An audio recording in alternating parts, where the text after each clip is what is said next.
Well, I originally trained as a physicist, and then after I graduated, I was looking around for a job that was interesting and socially useful.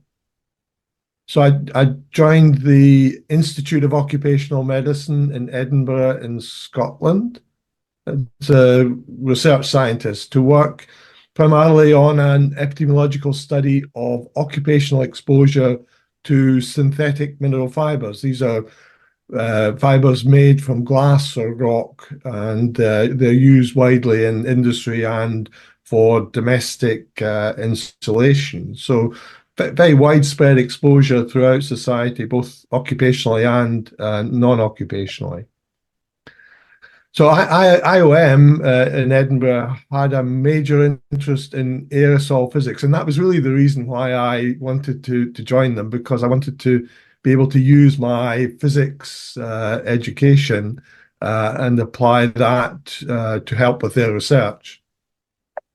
But unfortunately, I didn't get to work directly at first in the aerosol science work. I was mainly involved in measuring inhalation exposure to airborne fibers, and this really necessitated me becoming expert in microscopy, and the techniques around that. But I was able to help standardize these methodologies for assessment of fiber concentrations in air. And the methods are actually pretty much still the same these days, which, given the advances in technology, is a little surprising, because they are very laborious methods where you have to count the number of objects in the microscopic field. So I was also able to do laboratory studies with asbestos and to measure exposures in factories around Europe to the synthetic mineral fibers. And it was while doing this work that we realized that there'd been quite dramatic changes in the technology used to manufacture these fibers.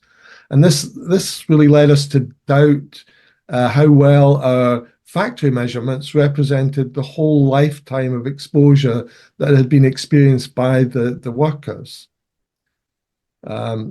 So we actually went back to the factories and we systematically documented the production history of the technologies, and we used that information along with our knowledge of how the technological factors had influenced the concentration of fibers in the factories to rather crudely subdivide the production history into different technological phases that represented different exposures. And in the epidemiology, we then were able to use these technological phases to analyze the risks at different times. And what we found was that the risk for lung cancer was highest in the earliest technological phase in one sector of the industry, the sector that produced the rock fibers. And that was very interesting and perhaps a little alarming because of the potential risks for workers and people in society.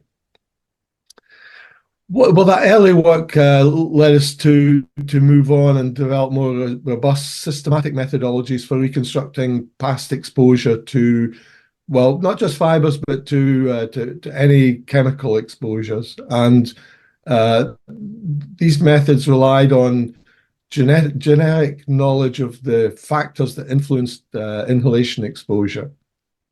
And this is how I established my sort of long-term career interest in estimating exposures, both retrospectively and prospectively. And it's really that, I think, that's underlined my whole career.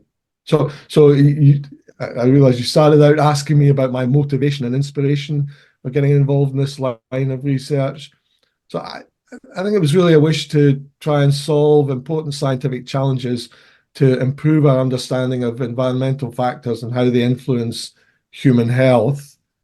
And I was very interested to read that in your journal, you require the author to link the research to either human or environmental impacts. And that, I think that's very important to understand the relationship between environment and health. So the other thing is I very much enjoyed talking with workers, managers in factories who have experienced the work and the work environment, and I like to try and translate whatever findings we have in the research to help them better understand how the work may have affected human health. Okay, I'm finished the answer to your first question. Yeah. Well, I'm now retired and have emeritus position at the university, and I'm still associated with the IOM in Edinburgh. But over the recent years, I've been working on exposure to hazardous substances, and more recently to the risks associated with exposure to ultraviolet light. But today, I'll just focus on the work that I've been doing on hazardous substances because I know that's the main focus of the journal. So, in terms of hazardous substances, the early work that I did, as I talked about previously, was related to inhalation exposure, and it was really recognition of the fact that people become exposed by different routes that really pushed me on to start looking at other potential pathways whereby chemicals could enter the body. And these are primarily dermal contact and ingestion. And well, my research is mainly in relation to workplace exposures, and people generally don't eat the contaminants in workplaces, but they may inadvertently ingest contaminants in the workplace because primarily of hand-to-mouth contacts. So we set about trying to more systematically research these different routes of exposure. And I think my experience with inhalation exposure and trying to reconstruct past exposure and building up knowledge from that, we push to try and develop theoretical understandings of how people became exposed by these different routes. And we developed conceptual theoretical models of chemical exposure for the routes we've discussed, and we use these to try and propose modeling tools that could be used to predict or reconstruct exposures in the workplace, because I mean that's primarily where my research interests were. So perhaps the most successful tool that we developed was the Advanced Reach tool, or ART, which was produced to support manufacturers and producers of chemicals in Europe through the registration process under the REACH regulations. And the ART is a predictive model, so it's based around understanding which factors in the workplace may particularly influence the exposure from the source, and thinking about the intensity of the source through transmission in the workplace and the factors in the workplace environment that may affect that transmission, and then the receptor and how the receptor may modify, the receptor being the human, how the receptor may modify the intake or uptake of the chemical. So the ART model follows that general sort of approach for inhalation exposure, and it can be applied to any of a range of different substances, both aerosols and chemical vapors. It has a restricted domain, but it covers a very wide range of chemicals that may be encountered. And I think the interesting thing about art is that it has this predictive element, but it also has a way of combining any available measurement data with the predictions to provide an updated estimate of exposure. And that updating process is done within a Bayesian framework. So it allows us to maximize the knowledge that we have from the information available. In fact, I think I'm now pushing colleagues to try and see that exposure science needs to have a clear theoretical underpinning, so that we can better formulate our research and better understand exposures in real life. In fact, I think it's not widely recognized that without a theory, it's impossible to make measurements. And you have to have an understanding of what it is you're trying to measure. Is it the concentration? Is it the cumulative exposure? Is it the intake of the chemical into the body? And each of these, if you based your theory around any of these things, it would change your view of how you should measure the exposure, and it would change your view of what contextual information needed to be collected along with the measurements. So I'm encouraging, and actually the topic of my talk at ISCS was just this, trying to encourage people to understand the importance of theory in exposure science. Okay, I'm finished the answer to the second question.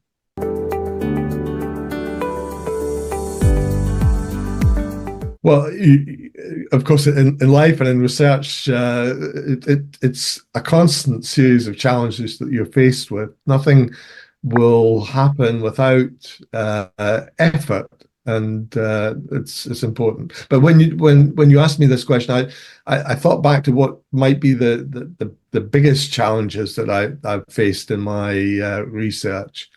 And while there's a considerable amount of measurement data that's produced in workplaces every year, employers and others go out and measure exposures and collect that information. Most of this data is inaccessible to researchers, and that which is available, almost without exception, lacks the important contextual data that explains the situations where the data were collected. I can, clearly remember many examples of where I've been able to identify exposure data from employers or from government agencies or whatever. And then when you look at it, it's really just a list of numbers without any real understanding of what these refer to. And, it's important. And I think the theory that, and the conceptual models that we've developed really force you to think about what it is that you need to record when you make a measurement to make the measurement result meaningful to others. Perhaps when you make the measurement at the time of the measurement, you remember all these things and you were able to contextualize it. But then at a later stage, without that information, the data really is rather meaningless. So that's the first challenge, is finding good data that you can use in your research, and being able to maximize the amount of data. And that was very important for us in developing the art model, because we needed that kind of data to calibrate the model to make it meaningful in terms of the results that we were able to generate. So another important challenge that I recognize is that many scientists don't really understand the role of theory in exposure. I think I touched on that in my last answer. But I've encountered many who would gladly accept that a handful of measurements from a particular industry, maybe only in half a dozen industrial sites, and think that was sufficient to characterize the exposure of the whole workforce throughout Europe or throughout North America or wherever. In reality, these are just snapshots in time and in space in what's really available. Modeling can provide a much better picture of the whole situation. And carefully developed model tools can be very insightful, especially if you're able, as in the art model, to combine the data with the model predictions to provide a more reliable estimate. But it's important that scientists recognize the benefits of modeling and measurements and see them not as alternatives but as complementary ways of understanding the workplace and the environment and how these may influence health.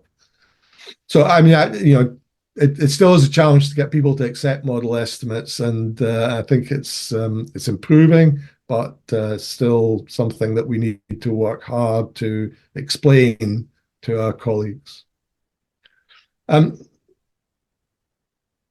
Well, and the other thing I think that's been a challenge is funding, and I guess most scientists will say yes, that's really the key to find good funding sources that will support the kind of research we need to do. I think exposure science is not as well recognized by funding agencies as it really should be, because if we want to really understand the influences on human health from the environment, it's not just understanding the genetic makeup of humans that we need to do. We need to think about how the environment affects humans in addition to any other factors, and finding consistent funding for this kind of research, I think, would be a very valuable addition. Okay. So I'm really intrigued by the concept of the exposome. This is the sort of an analogy with the genome.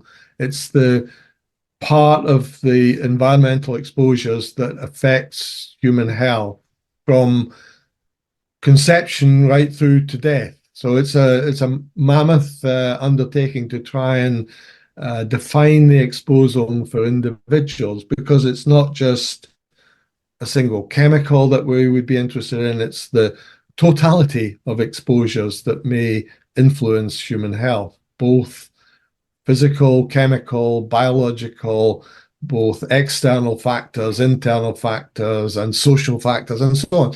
It's really a hugely complex web of things which may be important. But if we think that really there are only two things that can affect health, there is the genome and the exposome, then the exposome is a really, really important thing to be able to understand.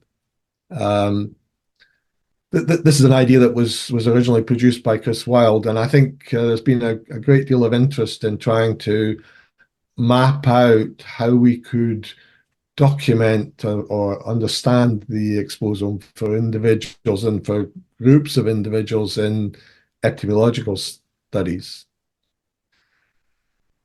Of course, it's really being able to do this on scale for the population or a subset of the population is really a mammoth undertaking. And as I see it, there are three basic approaches that we could take to try and achieve this. We could develop specific and non-specific biomarkers of exposures that we could analyze, and we could collect samples, biobank samples of human tissue or fluids, and collect a lifetime. So that's the first approach. Or we could use a variety of sensors, either sensors that were worn by people or were located at convenient fixed locations, and these could either collect real-time or integrating measurements of exposure that could and we could record that data and keep it in archive storage.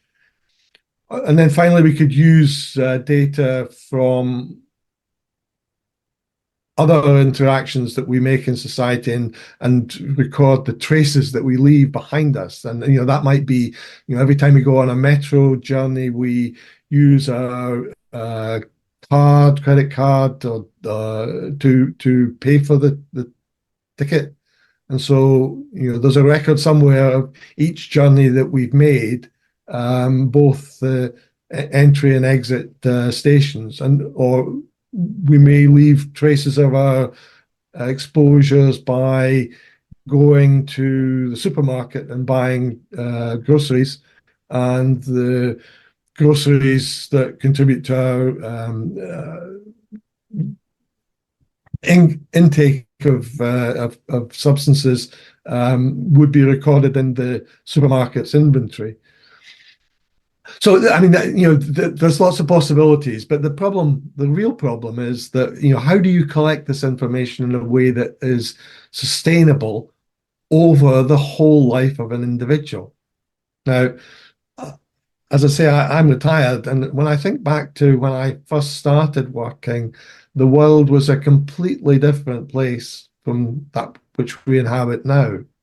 We didn't have wide-scale computers to record information. We didn't really have the same access to technology that we have these days. And throughout my life, the technology for recording and storing information electronically has changed hugely. And I still have some computer disks that are, magnetic disks that record information. I can't read them anymore because the technology for accessing that data has gone. I have nothing that will enable me to read the information I've stored there.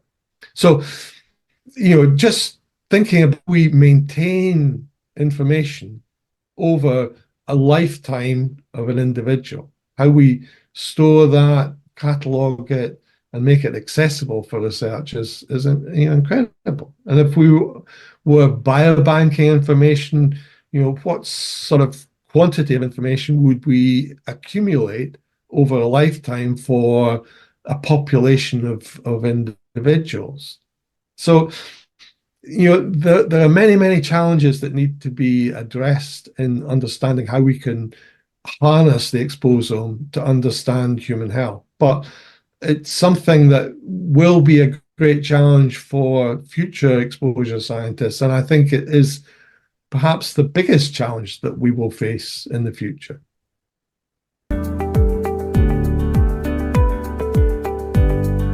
Well, I think you need to choose a good research group to collaborate with in your research. Research is not a solitary pursuit. It's something that's done in collaboration with others. And if you can find a good research group that has strong scientists involved in it, then you will find a good environment to nurture your development. Most important. If you try to work in a small disparate group, then you will find that the momentum that you can produce and the ideas that you can generate will be less good than in a robust research environment. That's one of the things I think has been very good in Europe, that the European research community has encouraged collaboration between centres and has encouraged support of young scientists, and I think it's a marvellous endeavour. Secondly, I think you should help others unselfishly, and you should just give of your time and ideas and not try to keep things to yourself and beaver away without sharing. I mean, if you share with others, then this will repay you handsomely in the future because it will encourage others to do the same. And that openness in researching, again, is a very important thing. Thirdly, I think you need to listen to advice of others, but really have the courage to pursue your own ideas, especially if you think that they are in some way running counter to what the accepted wisdom is. Unless we challenge ourselves and challenge others, we will not develop the new ideas that we need to do. So, definitely listen to others, but please, take time to pursue your own interests and to develop new concepts. And then lastly, I think you need to be tenacious. And if you are not able to withstand the knocks and challenges that your research will put in front of you, then you will not succeed. You need to be tenacious in trying to solve scientific problems, but you also need to be tenacious in trying to get grant funding, which, as I've said before, is not an easy task. So these are the things that I thought about when you asked me about how I would give advice to young scientists.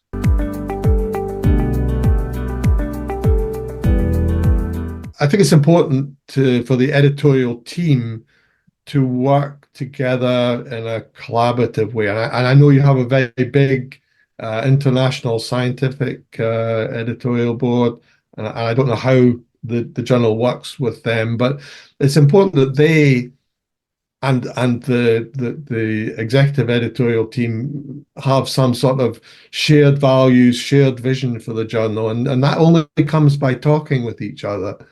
So my experience in other situations is the more that the editorial team can engage with each other, then the more coherent the vision the journal will have. And you have an excellent opportunity to make good use of all the various scientists who've agreed to support the journal.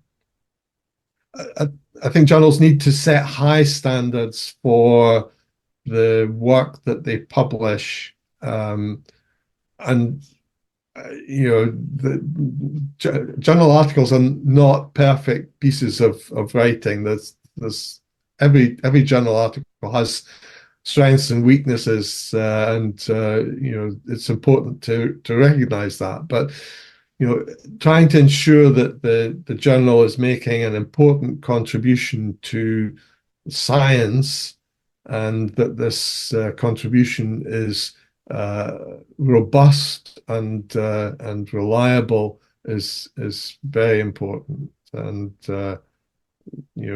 building in ways of ensuring high standards is key, I think, from my experience. And then the final thing I would suggest is that the journal should try to build a community of researchers who are working on the issues that are relevant to the journal. And that could be through lots of mechanisms, but it could be supporting academic meetings and arranging discussions of important topics, providing research webinars, providing other materials that researchers could use. Really, but actively engaging with the research community that you want to contribute to the journal, and being part of that community, not something external, but really integral to the research that's being done. I think that would be a big benefit. Okay, I've finished the answer to question 6.